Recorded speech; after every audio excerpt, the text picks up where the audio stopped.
jërë ngeen jëf mbokk yi xarit yéen ñi nga xam ne yéenay safoo li nga xam ne mooy la Zone 7 TV rawatina émission bi nga xam ne day wax ci wàllum développement politiciens yi ñëpp di ci bëgg di intégrer muy à la Zone 7 à la Zone 7 tey am mbégte contentement dalal koo xam tey jii kàngal la fi nga xam ne mooy commune bu Bambilor doon un porteur de voix mais tamit doon quelqu'un boo xam ne un responsable politique mais tamit doon quelqu'un boo xam ne tey jii nii yaakaar naa ne fépp looy wax ci wàllum développement da nga ko tudd lépp looy wax ci loo xam ne wàllum dañuy kaas pour askan da nga ko ciy gis ñu koy gis fépp nag mu dem ci télé yu ne di dem ci plateau yu ne tey jii di kaasal ci li nga xam ne mooy diwaanu Bambilor ma am sama càmmoñ ki nga xam ne mooy Baye Modou ziar naa la. ziar naa la Baye Modou Ka doon membre Sàmm Sa Gox ñu bàyyi la rek nga présenté wu ak ñi nga xam ne askan bi ne. waaw asalaamaaleykum waa Zone 7 TV. ñu ngi nuyu ñëpp di la ziar di ziar aussi sa caméraman. wax na ñu ngi nuyu waa Zone 7 TV yëpp muy auditeur ak auditrice di leen nuyu di leen ziar di wax ne waxtaan bi ñu tàmbale ko ci jàmm jeexal ko ci alhamdulilah rabbil alamin. voilà Baye Modou balaa ñu commencé ana waa Sàmm Sa Gox. waaw Sàmm Sa Gox ñu ngi fi di def d'excellent. mais dañ leen a gëj di dégg. non mais ñu ngi ci quand même xam nga Sàmm Sa Gox moom comme ni ñu ko waxee rek gox bi la ñuy sàmm. dëgg la bu fekkee ne li ñuy sàmm. xam nga booy sàmm tey jii ay jur. bu fekkee ne ñu ngi ci yoon rek daanaka da ngay toog rek. wala nga taxaw di xool mais bu fekkee ne débordement am na rek. il faut nga jóg xoolaat bu baax li ngay sàmm. donc looloo tax ñu gis leen l'autre jour ngeen wàcc. ci terrain bi ak mbir mi nga xam ne jot na am si ginnaaw cité ak gis booroo noonu. ndax mën nga ñu ci indilaata lu gën a leer ci maanaam extension village bi nga xam ne amoon na en 2014 bi nga xam ne chef de l'état monsieur Macky Sall ak kii Abdoulaye Wade. defoon na ko tey jii nii mbir moomu jur coow. ba coow li juboon l'autre jour. ñu gis xale yi wàcc sur le terrain ndax yow nag ban jàngal nga ci am. waaw coow loolu amoon sax mën naa ne du woon problème extension bi. du problème extension bi. mais problème mu bande 70 mètres la. bi nekk ci ginnaaw. boo xam ne mu ngi fii ci xolu Bambilor. sës ci acquise bokk ci 1975 R bi. mën naa ne bande boobu di bande 70 mètres bi. man bi ma ko yéegee ak léegi yàgg na trop parce que boo demee acquise cité des acquises man maa def villa témoin yi. bi may liggéey villa témoin yi ñu jox ma plan yi ma toog ak benn ingénieur bi ñuy wax Assane Soare si laa gis bande bi mu doon 70 mètres boo xam ne bokkul ci acquise ñu dem ba ci biir gis nañ ci yeneen mais comme waa Bambilor tamit ñëpp tamit bi ñu ci waxtaanee ak ñoom ñu yor plan yëpp xam nañ ne am na 70 mètres bu des foofu te 70 mètres bi pour mu rester à Bambilor la parce que ku ne xam na maître Wade bi nga xam ne jël na suuf si aussi am na lu mu ci naaloon pour dëkk bi aussi bàyyi leen ko fi pour fu ñuy mën a def seen ay infrastructure loolu moo waral bande 70 mètres boobu bokkul ak extension du village muy 60 hectares yi ñuy wax yaakaar naa ci biir waxtaan bi dinañ ci àgg. léegi bande 70 mètres boobu nga waxoon en 2014. ana mu ba tey. bande bi mu ngi fii parce que acquise bi ñuy def seen ay travaux dañu gis ñu ëmbaale que daaj ko seen ay zinc ñun dox nañ ci ba ci waa acquise nag laaj leen ne leen dañoo gis ngeen ëmbaale suñu bande bi te yéen seen borne yi alors que fële la yem ñun am nañ fii 70 mètres ñu ne ñu parce que dañuy bañ ñu fii sotti mbalit et autres waaw ñu téeg ak beaucoup de philosophie tamit ak compréhension mais bi ñu demee ba ci biir bu yàggul comme coow bi li ko waral dañu gis benn certain Mortian ñëw fii di fi sotti fi suuf sotti fi béton ñu laajte bi ñu dem fekk leen foofu ci chantier bi ñu laajee ñu ne Mortian moom fii dañ ko fi jox te dafa bëgg a def foofu ay mur de clôture si leen ñëw foofu nag intervenir pour xamal que ni moom fi mu bëgg a tabax foofu du propriétaire waa Bambilor ñoo ko moom defe naa loolu moo waral coow loolu tey jii nii ñu gis mobilisation bi nga xam ne tey jii nii xale yi def nañ ko l'autre jour les partisans de l'homme au pouvoir maanaam de Ngagne Diop ak ñeneen ñëpp waa Sàmm Sa Gox aar sunu moomeel ñëpp wàcc sur le terrain lan moo waral li ni mel yoonu noonu. waaw loolu lépp mooy li ko waral mooy li Sàmm Sa Gox doon dox rek muy 60 hectares yi ñu fi doon dox muy centre de santé bi nga xam ne monsieur le maire bëggoon na ko def ci alalu Bambilor sans pour autant mu waxtaan ak waa Bambilor muy 70 mètres yi loolu lépp da di mbir moo xam ne ñun ak ñooñu ngay wax ñoo ko bokk te duñ ko mën a séddoo xëy na bu njëkk ñoom comprendre wuñ woon ñun waa Sàmm Sa Gox suñu taxawaay parce que peut-être yaakaaroon nañ li ñu doon def dañ ko doon def parce que dañoo contre monsieur le maire alors que c'est le contraire parce que tey jii suuf bi ñuy xeex pour mu des fi yaakaar naa su fi desee tey kii nga xam ne moo fi nekk actuel maire de Bambilor bu amee benn projet parce que def na fi pas mal de projet yoo xam ne fi mu ko posé nga xam ne du place am bi ñu ko laajee dafa wax ne amul fu mu ko def. kon li ñuy xeex muy bande 70 mètres bi. aussi suñu bopp lañ koy xeexal waa Bambilor mais ñu ngi koy xeex aussi pour commune bi yëpp parce que ëllëg bu ñu fa tabaxee hôpital digne de ce nom defe naa du Bambilor kese lay jëriñ mais gox bi yëpp lay jëriñ. kon defe naa ñoom aussi loolu dañ ko xalaat ñoo xam ne xeex bi ñoo ko bokk combat bi ñoo ko bokk.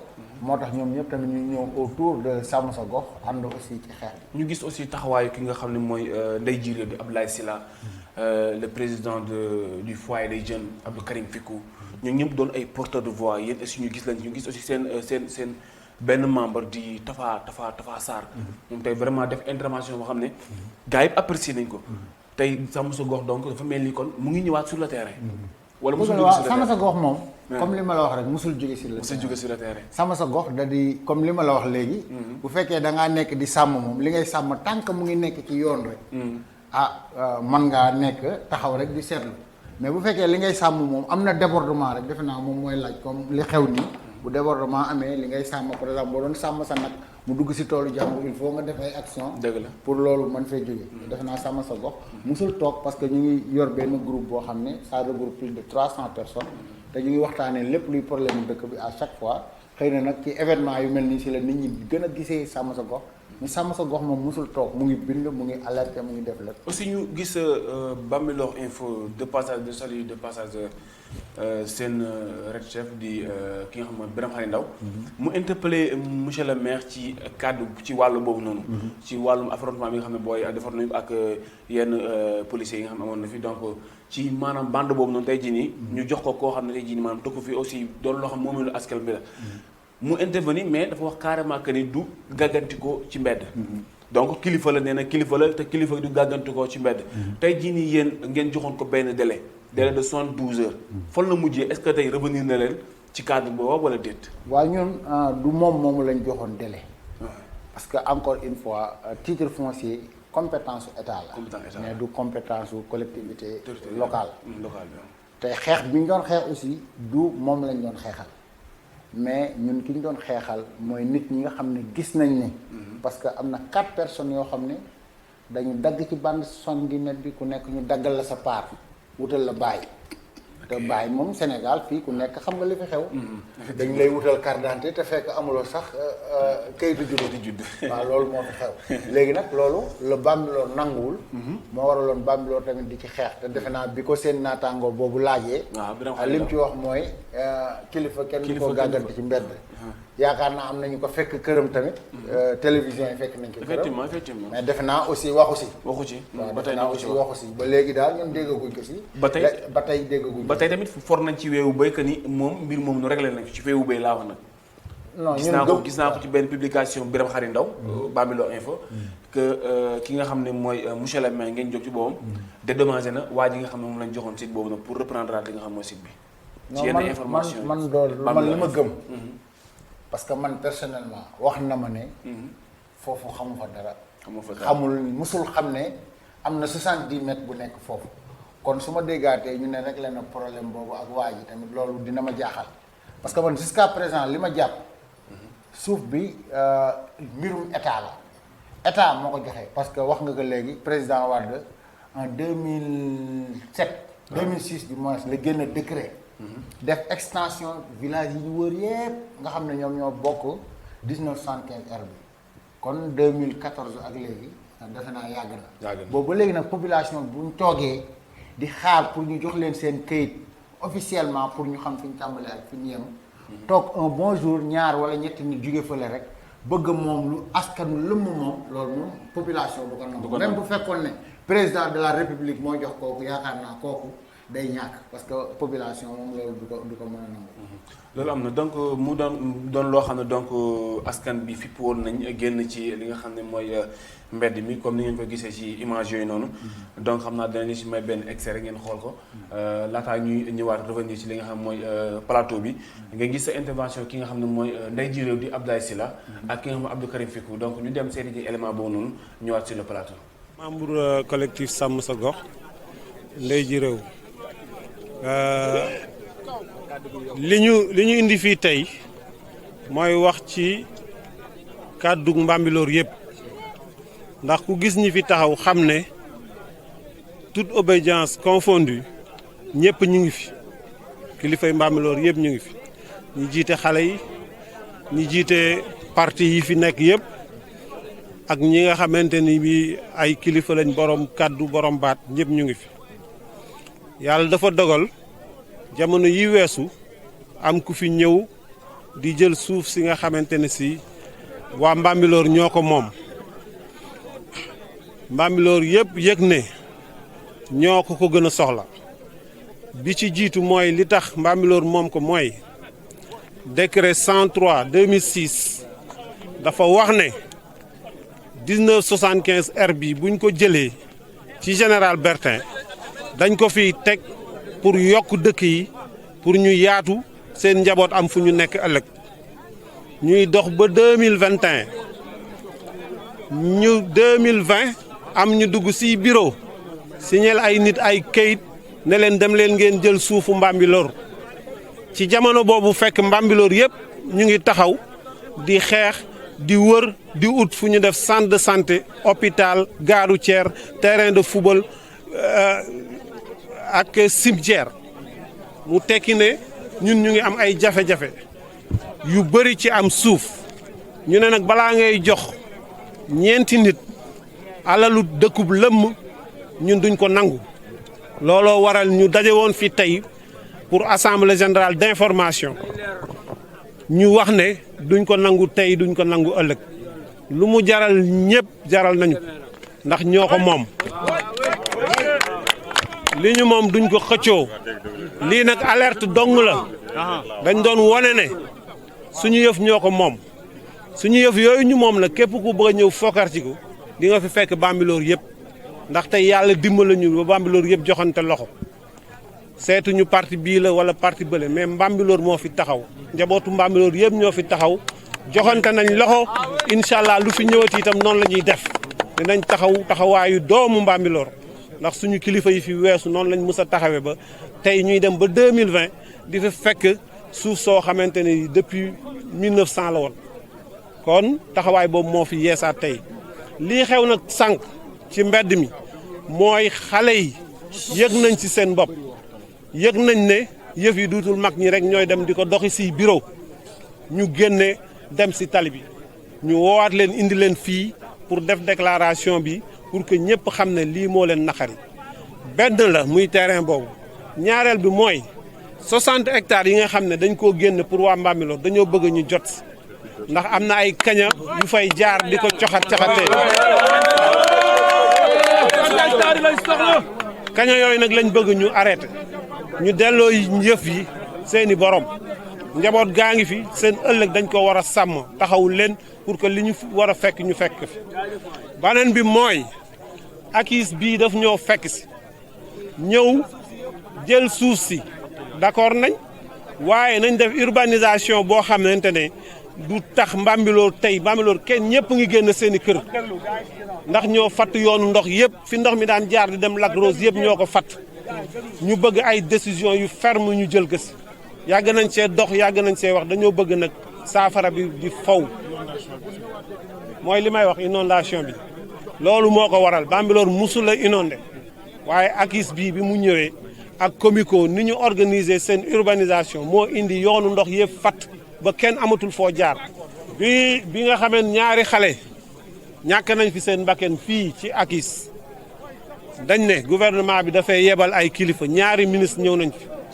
jox ñu seen kàddu waaye lañ ñu waxoon ba tey gisaatuñ leen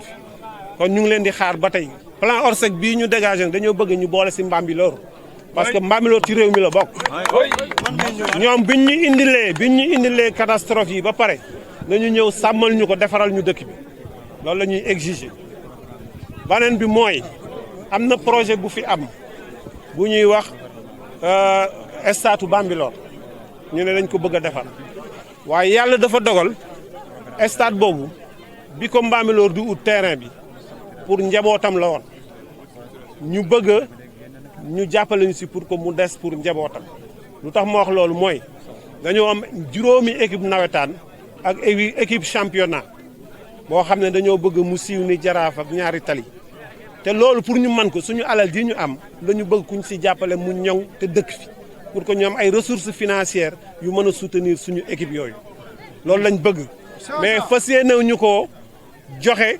pour bañ see amati kaddu comme mu leer parce que kilifa yi ñu ngi dox tey waxantaanuñu ak njaboot bi waxtaan mooy ma wax la ne lii laa bëgg ñu ne la nii laa ko bëggee nga nattal ma yëre bu mu tolloog man donc tailleur boobu la ñuy xaar ku ñëw waxtaan ak njaboot gi ñu wax ko ni ñu ko bëggee que la gestion de ce stade là reste au nom du foyer des jeunes et de la culture.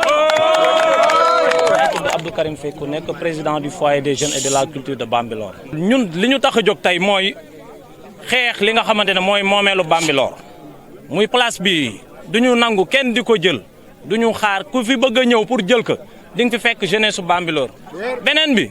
ultimatum la ñuy jox ñi nga xamante ne mooy autorité yi ndax tey am na manifestation bu mag bu ñu def baare nañ tali bi presque 4 heures de temps ultimatum lañ leen di may 72 heures bu ñu amul benn réaction dañuy wàccaat sur le terrain yëngal beneen bi si topp mooy Bambilor dafa am projet boo xamante ne mairie bi daf ko fi indi muy stade boobu ma bëgg a leeral opinion nationale ak internationale que Bambilor moom stade bi ndax délibération bi nga xamante ne nii moom moo wund loolu man mii di président man maa ko yor c'est au nom du foyer des jeunes et de la culture de Bambilor dama bëgg ñëpp xam li may wax ndax li may wax nii fépp fu ma taxaw wax naa ko beneen bi ci topp projet bi ñuy wax ne stade lañ koy def Bambilor ànd na pour ñu defar ci stade waaye dañu bëgg li nga xamante ne ni mooy gestion stade bi na des ci loxoy waa Bambilor ndax ñoo moom suuf bi beneen bi ci topp li nga xamante ne mooy priorité bi tey ba stade bi pare dañ fi am ay école football am fi FCB am fi ay équipe bu nawetaan tey gestion boobu noonu foyer des jeunes et de la culture de Bambilor moom moo koy porté boole ko FCB ak club yi fi nekk donc ñuy wax ne autorité yi fi ne dañuy defar stade bi nangu nañ ko mais nañu xam ne Bambilor moom stade bi te duñu nangu kenn di ko jël di ko communaliser alalu Bambilor la na des biir Bambilor loolu lañ wax xamoon ne nañ ko wax li ñuy wax nag waxuñu ko ngir suñu bopp dañ koy waxal ngir jeunesse su Bambilor tey dañ ñoo fal pour ñu liggéeyal leen kon li ñuy wax yëpp ci kaddu ndawi Bambilor lañ koy waxee loolu moo waral tey ñun ñëpp ñu daje fi di sant ñëpp di gërëm ñëpp ci seen taxawaay. Moustapha Sarr. voilà comme ni ngeen ko gisee ci li nga xam mooy image yi donc il s'agit de Saya Abdou Karim Fickou ak ki nga xam ne mooy Abdoulaye Sylla yaa gis intervention yi nga xam ne ñoom ñaar ñi nga xam tey jii nii ay porteur de voix lañ ci dëkk bi donc doon ñoo xam tey jii nii ñun ràññee lañ ci xam mooy diwaanu Bambilor rawatina ci le cadre politique mais aussi cadre jeunesse bi ñu gis Abdou Karim Fickou addu ci li nga xam mooy kàddu ndaw ñi donc yow tey étant membre Sàmm Sa Gox ndax nan nga gisee taxawaayu ñaar ñooñu tey jii nii. waaw taxawaayu ñaar ñooñu moom mooy taxawaayu askan bi. parce que nit ñi ñoo daje tënk seen kàddu wax ne Abdoulaye Sylla yow yaa ñuy waxal lii. Abdou Karim Fickou yow yaa ñuy waxal lii. kon ñooñu ay ndaw lañ rek yoo xam ne dañ leen a wóolu. dénk leen seen kàddu pour ñu wax au nom de Sàmm Sa Gox. ñu wax au nom de toute la population de Bambilor parce que li ñu wax ñoom du seen ay waxi bopp mais waxu population bi la waaw ay ndaw lañ yoo xam ne mën naa ne ay lantinoor lañ dañ na leen boo leen taxawee na ngeen ñu waxal lii kon ñoom dañoo def rek li nga xamante ne moom la leen askan bi sant. donc ainsi bi ba tey amagu leen revenu ci li nga xam retour ci li nga xam ne mooy cadre boobu ba tey. waaw ñun amuñu ci benn problème parce que li nga xam ne moom la ñuy réclamer ñun ñoo ko moom. actuellement boo demee foofu di nga xam. ku moom seef nan ngay taxawee parce que ku ko romboon ni mu meloon ak ku ko romb actuellement di nga xam ne changement am na parce que bi nga xamee ne nit ñëw na fa di fa def naka sudul noonu fexe nañ ba loolu jógee fa ñu loué ay machine defar place bi ba mu baax Bambilor dafa am ñeenti équipe yoo xam ne dañuy jouer nawetaan ak équipe boo xam ne day compétir en national 2 de ce fait dañoo fexe ba équipe yooyu ku nekk ñu fexe nga am fa terrain provisoirement à ce que chaque fois ñuy dem di fa entraîner parce que ku nekk gis na stade ba leen ni mu inondé ndox defe naa stade bi sax dinañ ci àgg léegi ci kanam ni mu inondé moo waral équipe yëpp ñu ngi foofu actuellement képp ku fa ñëw muy suba wala ngoon ku fa gaare suba teel parce que gars yi moom oto sax bu fa gaare dañu woote téléphone ne am na ko fi gaare kon suñu yëpp waaye ñu ngi koy sàmm ni ñu ko war a sàmmee di xaar ba nit fekk ñu fa nag di am dara lu muy réclamer donc dans mention spéciale à la jeunesse de Bambilor. mention Donc, spéciale à la jeunesse. voilà donc ñu gis aussi mobilisation bi nga xam ne vraiment jeunesse su Bambilor ñu ngi koy def à chaque fois que askan bi soxla nañ leen sur le terrain. mais si ñu gis tamit jàppandal bi nga xam tey jii nii mag ñi nga xam ñu nekk si kaw.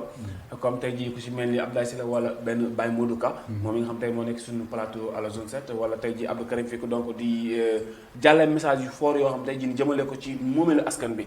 donc bu ñu ñëwee waxtaan ci li nga xam mooy wàllum loisir mais balaa ñu dugg loisir ma bëggoon tuuti ñu wax say wàllum élection locale yi. actuellement le terrain comment ça se passe. aussi ñu gis Sàmm Sa Gox doon équipe boo xam ne vraiment équipe bu dynamique la ndax aussi Sàmm Sa Gox ñoom pare nañ pour doon candidat à la mairie de Bambilor wala tamit. waaw Sàmm Sa Gox moom. xam nga comme ni ma la ko waxee rek. xam nga Sàmm Sa Gox moom dafa dajale lu bëri. man élément Sàmm Sa Gox laa.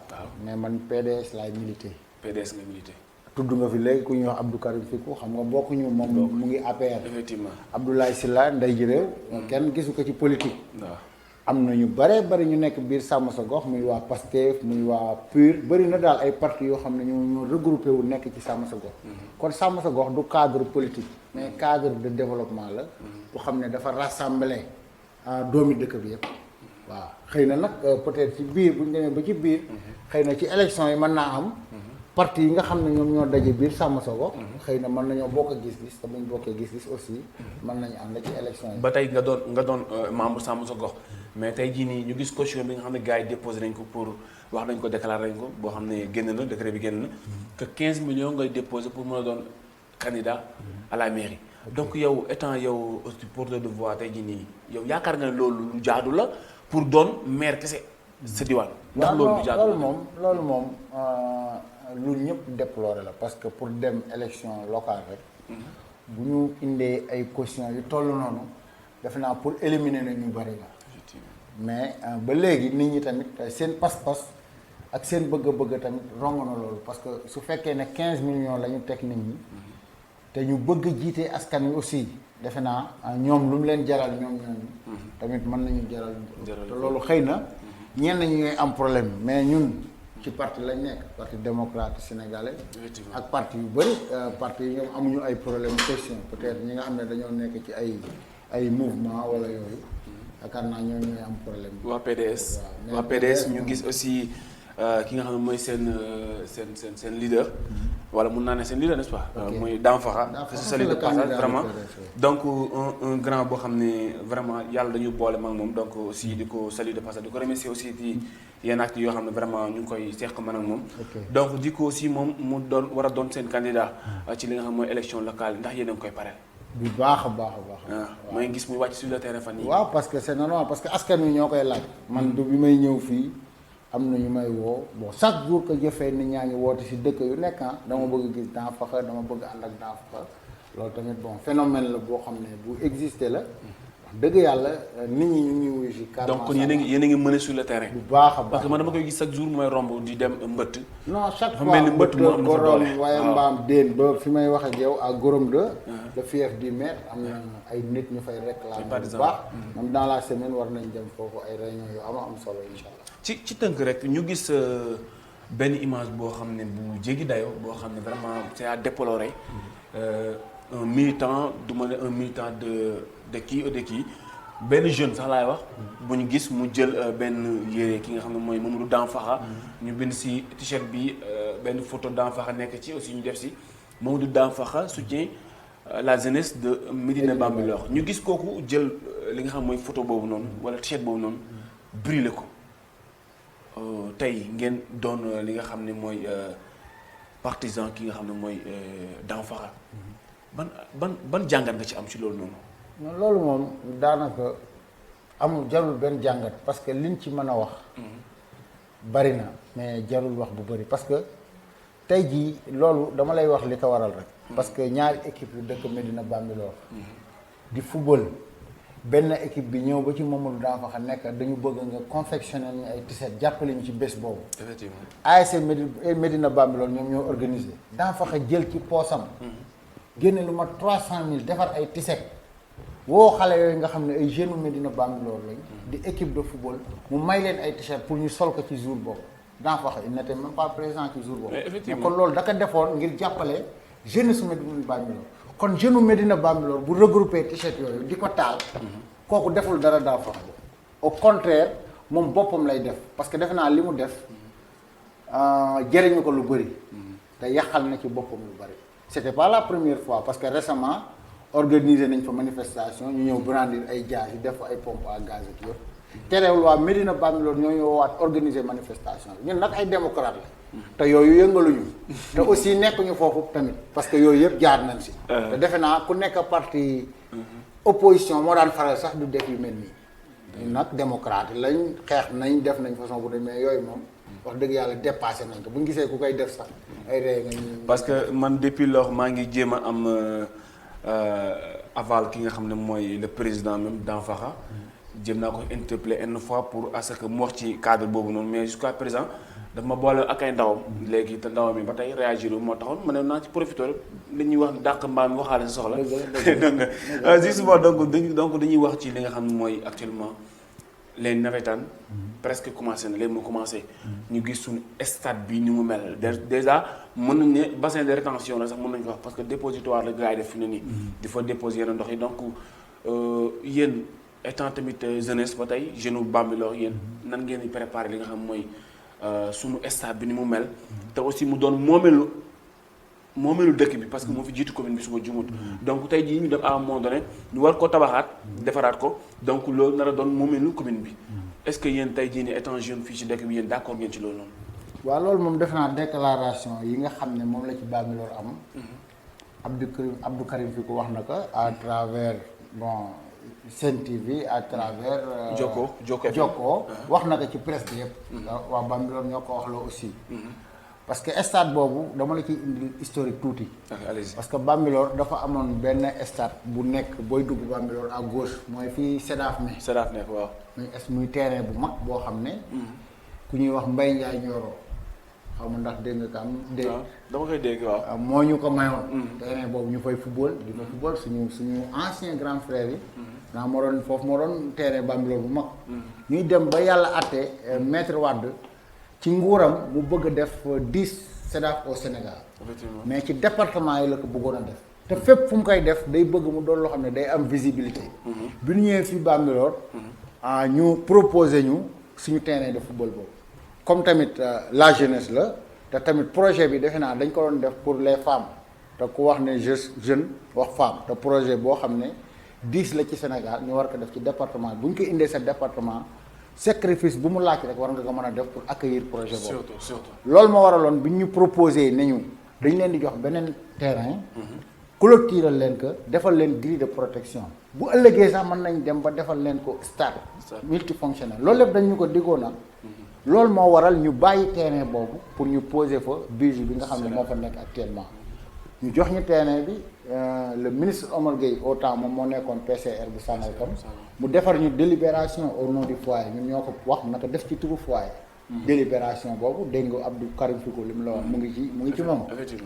ñu yor suñu terrain boobu ba léegi di football yàlla def nag ginnaaw gi. Bambilor am commune.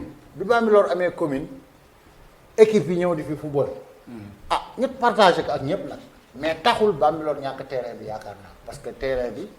biñ koy am tuddee ko Ousseynou Thiandoum di fa football ak léegi yàgg na te fekk commune amul. kon cela ne va pas dire que bu commune ñëwee rek Bambilor dafa war a ñàkk terrain bi au contraire Bambilor dafa war a am ci commune bi mais commune bi warul en retour di am ci Bambilor. effectivement terrain bi nag nangu nañ ko partagé ak suñu ay dëkkandoo. parce que boobu ba léegi gis nga nawetaan mu ngi am.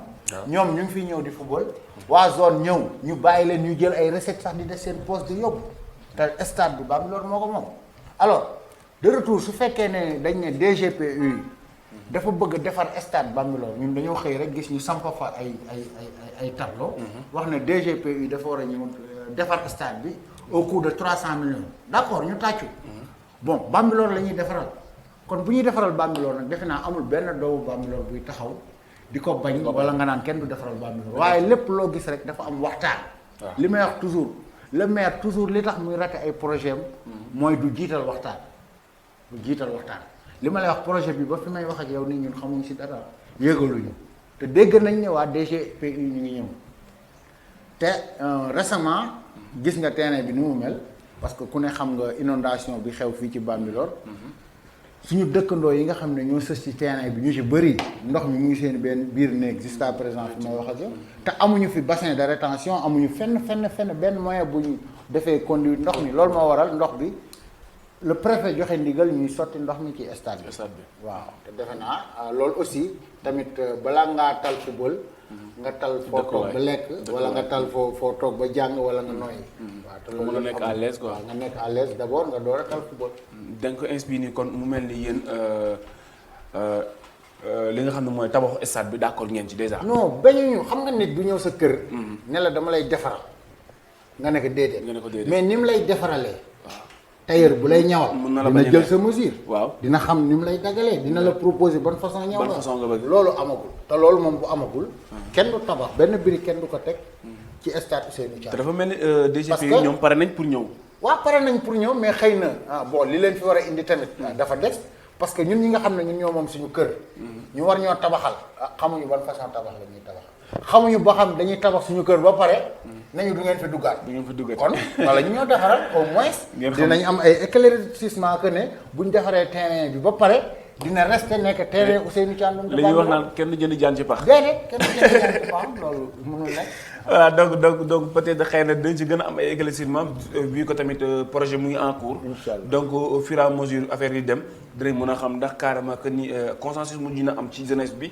ak li nga xam ne mooy la mairie de Bambilor mais tamit ñu wax sànq ci li nga xam ne mooy wàllum ndox mi ni mu mel ci stade bi Bambilor sous les eaux Bambilor nekk ci biir ndox mi askan bi jaaxle ñii nii ñàkk nañ ci seen i kër ñii nii ñàkk nañ ci seen i dund ñii nii tamit ñu ngi ci biir ndox mi ñu génne ñenn ñi yóbbu leen fi nga xam mooy école Bambilor 2 donc à chaque fois mu mel ne 4 ans ba ci ren wala 5 ans sax voire à chaque fois Bambilor day nekk ci biir ndox mi inondation yi chaque année pour yow lan mooy problème bi. waaw problème bi moom bu fekkee lii xew ni actuellement.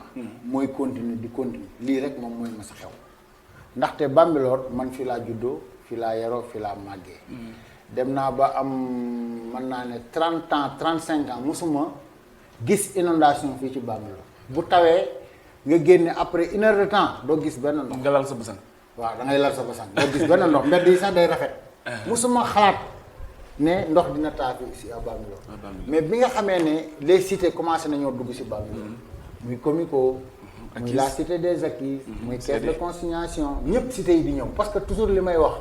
lépp loo gis rek dafa am loo xam ne moom moo ko war a gàttandu parce que cité yi bi ñuy ñëw kilifa yi nga xam ne ñoo fi nekk dañu war a gàttandu cité yi parce que man wax naa la sànq ne la ACIS man maay seen premier partenaire fii ci gox bi man maa def les villas témoins bi ñu commencé di sëkk li nga xam ne moom mooy yoonu ndox bi fii ndox bi di jugee allum kaañ ndox bi di jóge allum kaañ nga xam ne dafa war a jaar Bambilor traversé dem arrosé ji le lac Rose parce que c'est pas pour rien ndox yi di jaar fii 4 voies d'eau ñoo nekk fii yoo xam ne dañuy jaar fii ci Bambilor dem daje ji fële ci kaw moom moo war a dem arrosé lac Rose te ku ne xam na ne ndox yooyu dematul parce que boo génnee fii di nga gis ne bon les promoteurs immobiliers gas nañ àll bi yëpp ndox mi bu demee foofu lay versé wu yenn yi du romb sax ACIS parce que fi ndox bi war a jaar boo demee ay kër lañ fa tabax te loolu lépp nag defe naa autorisation de construire yooyu suñu ay njiit ñoom ñoo ko signal ñooñu alors que ñooñu ñoo waroon a fexe ba ñooñu bañ a tabax li nga xamante ne moom mooy yoonu ndox yi am ay pont aussi yoo xam ne ñu ngi nekk fii ci Bambilor lu mat 3 pont muy pont bi nekkoon fii ci marché bi. am na beneen pont bu nekkoon bu nekk. Kër Sëñ Touba Kër Sëñ Touba. waaw boobu gis nga dañ ko coupé complètement am na beneen pont bu ñuy wax pont Malick Mbacke. bi nekk ci avant station bi muy 3 pont yoo xam ne. ndox moo fa doon jaar di dem ak pont bu mag bi. wax naa la parce que boo xoolee pont bi nekk wetu station am na benn kër gu nekk foofu noonu. waaw parce que waaw. te aussi de l'autre côté. dafa mel ni dañoo tabax foofu noonu. donc boo xoolee daaw ci ak sous-préfet ñëwoon nañ fa nañ constat bi léegi ndox yooyu bloqué wu nag de retour moom mooy ñëwaat si dëkk bi ci askan bi moom mooy sonal waa dëkk bi parce que ndox mi war a dem moom il faut ñu ibbi yoon yi ala kulli xaal ak nu mu mën a am ak lu mu jar il faut ñu ibbi yoon yi ndox yi jàll surtout pont bi nekk d'autant plus que Bambilor amul amul système d'assainissement aussi. non amu ko. waaw parce que boo boo xoolee xoolee kër Sëñ Touba gis nga ko on l'a bloqué. ak coow li am waaw foofu diggante ñaari camps yi. waaw Chicago ak te warul am camp ñi war a diriger ñoo war a diriger ñu xool li nga xam ne moo yella li war a am ñu def ko parce que ndox moom ala kulli xaal il faut mu jël yoonam. boo ko bloqué rek gis les conséquences. gis leneen donc ba tax na daaw jéeg ñu ñàkk suñu ñaari doom. waaw gis nga daaw jéeg voilà bi mu xewee aussi loolu aussi dinaa ci wax. parce que daaw jéeg bi nga xam ne ñàkk nañ fi suñu ay ndaw. ay ñaari ministre ñëw nañ fi. tous les services techniques ñëw nañ fi ay yoon parce que du benn yoon man mii bokkoon naa ci ay délégation ñu topp yoonu ndox bi ba Lac Rose. topp ko ba nu mu tuddati ba Sébikotane. ñu wax ne yoonu ndox bi de part et d'autre dañuy bàyyi 20 mètres fii 20 mètres fii. ibbi ko ba nga xam ne ndox bi bu ñëwee dina jàll aisément bu fekkee cité acquise la tamit kër yi nga xam ne tabax nañ ko ci yoonu ndox bi tamit ñu yëkkati kër yi ndox mi mën a def. depuis lors mais depuis lors rien n'a été fait. rien n'a été fait jusqu'à présent les autorités gisuñu leen daal. donc ñu gis ne tamit à chaque fois les choses répercutent. askan bi di nekk ci ndox mi dama yaakaar ne est-ce que tamit jotul tamit ñu jéem a xool maanaam bàyyi li ñuy def comme ça bàyyi ba jaan gi weesu ngay dóor ci watet bi est-ce que liggéey bi parce que ñu ngi gis papa ak askan bi di wàcc sur le terrain di jéem a defaraat yenn yi est-ce que liggéey bi tamit moment bi la woon. waaw mais moment bi tamit day metti parce que li may wax rek gis nga li ñuy def jël ay moto pompe dugal ko ci kër. di pomper ndox mi fan nga koy pomper ci buntu kër jox wala nga pomper ko ci yoon boo xam ne bu demee tamit ala kulli xaal génnul dëkk bi day génne pour dugg si beneen kër kon yow da nga fajal nit problème nga indil keneen kon pomper bi moom ba fi may waxee ak yow ni xëy na dina xaw a alléger ñenn ñi mais dina poser waat problème ñeneen gisoon tamit kon pour man dañu war a fexe à ce que ñu def ay canalisation une bonne fois pour toutes ñu fexe ndox bi fi mu war a dem mu dem gisoon tamit tali bi nga xam ne moo jugee Bambilor jaar Gorom 3 mbëtt jàll gisoon tamit am na jafe-jafe ndax ak askan parce que boo xoolee gàll ku ñoom yex maanaam ngéwél gi ñu ñëpp presque dañuy inondé waaw tali boobu am na jafe-jafe parce que li tax mu am jafe-jafe tamit dañuy xam ne fii village la boo xam ne c'est construit depuis te tali bi boo xam ne récemment lañ ko liggéey ku ne gis nga tali bi ni mu tiimee kër yi te kër yi fi mu nekk wax dëgg yàlla dafa xóot kon tali bi bu ñëwee tiim kër yi ndox mi day am jafe-jafe pour jàll waaw loolu moom tamit loo xam ne la du neex a saafara parce que kër yi ñu ngi ci suuf te tali bi mu ngi ci kaw. aussi xaal moom. cité comico yi tamit ñu gis ne tamit dafa tiim li nga xam mooy Bambilor. muy même acquis voilà ndox moom yëpp day ñëw wàccaat si reposé waat fi nga xam ne mooy. Bambilor lii si kanam nii lépp dafa tiim Bambilor actuellement. loolu moo waraloon ñu defoon ay système de canalisation. moo doon point yi. parce que tubaab bi ñoo ko fi defoon. muy yoon yoo xam ne ndox mi si lay jaar di dem sans problème ak lu mu mën a taw. tamit ndox bi day dem mais ndox bi moom problème bi seul mooy ndox bi dematul. donc léegi yow nga yaakaar ne tey jii nii ban système la gars yi war mën a teg pour à ce que tey jii nii en 2022 wala en 2023 wala en 2021 bii nii Bambilor tàggoo ak li nga xam ne mooy. waaw système bi moom wax nañ leen ko. parce que du dara lu système de canalisation. te chaque fois lay yi ñu lay indil mooy. tali bi boo demee dañuy wax ne fibre moo fa jaar mais tali bi rek neew fi comme moyen de canalisation parce que Bambilor y a de grandes rues boo génnee fii ci zone 7 am na benn mbedd boo xam ne ça fait 30 mètres mën nañ fi def canalisation surtout mu dem ba rejoindre Ndiassane ñu coupé waat ko dem jël tali bi après aussi am na beneen mbedd bu 30 mètres kon am nañ moyen de canalisation boo xam ne dañuy gàttanu ndox bi ci tali bi mu wàcc si mbedd yu mag yi ñu canaliser ko yóbbu ko ci pont bale kon loolu ñuy wax noonu pour man du lay il faut ñu xalaataat loolu ñu def ko loo xamante ne priorité la balaa nawet di ñëwaat encore waaw en tout cas ñun loolu bokk na ci suñu ay problème ci yenn kàddu tam ñu dégg ne carrément que ni budget mairie Bambilor voté wul li nga xam mooy partie inondation yow loolu nga doon déjà yow membre sàmm sa gox est-ce que yow loolu rafetlu nga ko aussi d'accord nga ci tamit déjà monsieur le maire déjà toog carrément mu wax mu ne budget mairie Bambilor inondation bokk ci est-ce que tamit parfois da nga doon dégg Macky Sall di wax naan ay déployer naa tant de milliards pour les inondations démb récemment ñu gis tamit le ministre Omar Gueye mu def en direct ak la DTV di wax ci li nga xam mooy inondation à Kër Massar yow yaakaar nga ne carrément. loolu de bu fekkee ne parce que man boo fekkee ma comme ni ma koy waxee. fii moom seen ay vote ay budget. voilà mën naa suñ koy def sax. dañuy nëbbutu alors que budget boo koy voté. da nga war a inviter population bi yépp parce que dañ ciy bokk. bu doon dem nañ xëy na suñ ko gisul sax dinañ mën a indi suñuy apport non bokk ci mais pour man waroon na ci mën a bokk parce que daaw dégg nañ ne jënd nañ fi ay machines. 27 motopompes ñaata motopompes. c'est des millions. fan lañ ko jëndee ci xaalisu commune bi n'est-ce pas. jënd daaw génn nañ facture ñu ne jël dépensé nañ 4 millions et quelques sama kanam. avec le monsieur avec sous-préfet bi. voilà kon kay loolu ci budget aussi léegi loolu kon waroon na leen a yee ba ren.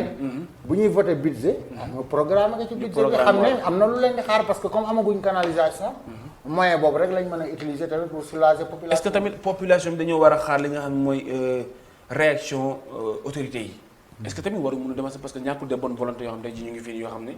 war nañ mën a def lenn loo xam ne pour askan bi tamit jóge ci mbënd mi. mais dëgg na bonne volonté yi li ñu mën ñu ngi koy def. parce que fii ma toog di wax ak yow à Médina Bambilor dañoo dajale seen xaalis jusqu'à 600 000 dem à Kayar jënd foofu moto pompe. am na ñoo xam ne comme Sàmm Sa Gox. am na day jékki-jékki gis xam ne am na ñu soxla essence mu dem jënd 20 litres ou 10 litres essence jox leen. am na nit ñoo xam ne ñu ngi jàppalante ci biir di loo xam ne nag duñ ko wax parce que boo dëkkee ak nit. mu am jafe-jafe wax dëgg yàlla dañ ko taxawu ci façon parce que man li ma mënta accepter mooy inondation yi jot na nawet bi ñëw na yenn ci ay kër inondé na. yenn ci askan bi ñu ngi ci biir ndox mi. nga gàddu say saaku ceeb ñëpp noonu lañ ko defee ah. gàddu say saaku ceeb ak say butéelu diwlin ñu yóbbul leen ko. à chaque année ñuy gis ne carrément loolu day am tamit est-ce que tamit. dina doon ay image yoo xam ne image yu rafet lay doon parce que tey jii man du ma nangu tey par exemple sama yaay nekk ci inondation nga fekk ko fi nga xam ne mooy këram di ko jox ay saaku ceeb est-ce que nit ñi askan boobu dund lañ soxla wala ku lay génne ci ndox mi tamit. non moom kay loolu yëfi cuune la rek li may wax. parce que nit koo xam ne dafa nekk ci biir inondation kooku déjà amul fan lay teg cin ba ngay indil ceeb. voilà amul fan lay toog di lekk kooku talul lekk. li tal moom mooy mu génne ci ndox mi. mais comme li may wax rek suñu politiciens yi. nit ñi ci biir kër yi ñoo leen romb foofu ñoo leen sut foofu ci wàllu xel parce que ñoom bu ñu gisee loolu toujours dañ leen di wax carrément ne leen ñun soxlaa ñu ceeb soxlaa ñu diwli ñun ñu génnee ci ndox mi lañu wax mais ñoom bon toujours façon boobu la ñuy utiliser. parce que ñoom à chaque fois daal nañ gàddu seen i caméraman. waaw loolu parce que loolu rek lañ ci bëgg a gàddu seen i caméraman ñëw ne wane ne am na lu ñu def. voilà fekk loolu ñu def noonu wax dëgg yàlla amul benn njëriñ. on a fait ça amul benn te aussi à chaque fois may gis suñu invité fii nii si plateau à la zone 7 parce que à la zone 7 moom nee naa la kàngam yu bëri fii lañu daje. donc ku ci nekk opposant da ngay wax ne carrément mairie Bambilor amul bilan. yow d'accord. non mais loolu dëgg la loolu moom. même ñoom. xam nañ ne amuñu bilan. parce que bu fekkoonte ne ñoom am nañ bilan. comme li ma la wax léegi nii. kooku doon taal suñu t-shirt yi. fekkoon ñoom am nañ bilan. du ñu taal t-shirt. buñ gisee Mamadou Danfakha wala qui que ce soit di ñëw seen quartier duñ ko faale sax parce que dañuy xam ne waa quartier bi vraiment am nañ satisfaction ci ñoom. mais li ma lay wax dans 10 ans ñu ngi fi. 10 ans laay wax parce que def nañ seen mandat nekkoon nañ fi délégation spéciale seen mandat jeex na bu yàgg ñu ngi ba léegi. te gisaguñ chaque année ñu dégg ñu voté 1 milliard et quelque.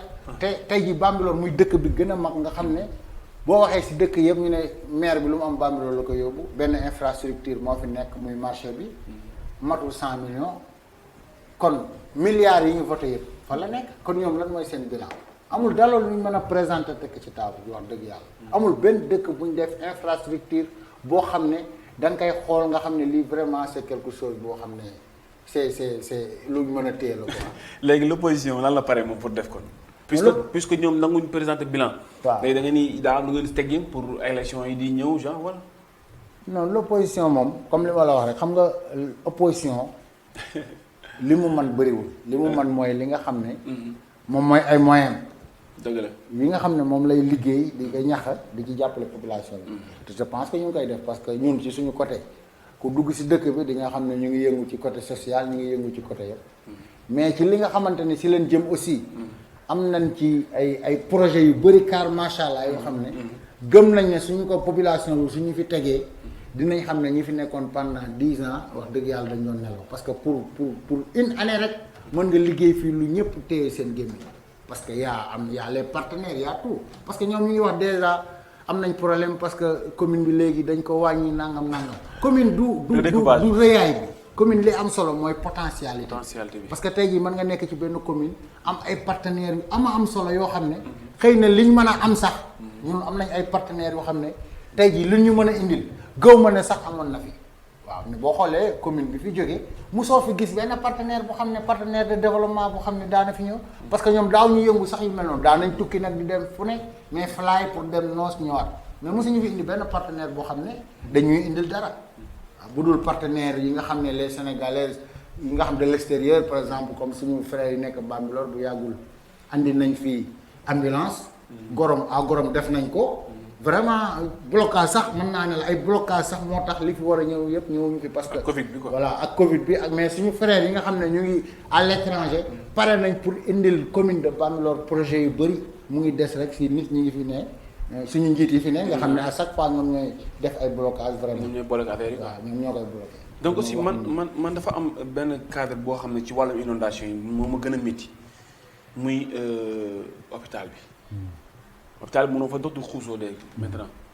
booy dugg da ngay xuus imagine toi léegi koo xam ne dafa wéradi maanaam jigéen gu wérul nekk ci moment am tey jii nii maam jafe-jafe yu mu nar a am pour dugg ci biir te aussi parfois da ngay dugg ci hôpital Bambilor ñun ñëpp on se connaît là-bas donc dañ fay dem ñëpp dañ fay dem da nga dugg hôpital Bambilor pare génn da ngay dem dugg ci biir hôpital bi li nga bëgg doo ko am maanaam da ngay dem doo am satisfaction bi nga xam moom nga soxla woon wala da ngay dem ñu ne lii manqué na lii manqué na lii manqué na aussi loolu tamit est-ce que jarul tamit maanaam bi askan bi tamit jéem ci gën ko renforcer tamit mooy li ma la wax rek Bambilor moom foo lamb day metti day métti foo lamb day metti yaramu mag parce que poste de santé Bambilor bi mooy poste de santé boo xam ne moom moo jiitu fii ci dëkk yëpp fii lañ doon ñëw di faju la mère fii mooy la mère de tous les postes de santé te gis nga ak la politique fexe nañ ba yóbbu Sangalkam centre de santé alors que Bambilor bi nga xam ne fi la poste de santé bi ne moom waroon njëkk a am centre de santé et puis Bambilor c'est le centre booleeg Bambilor mooy dëkk boo xam ne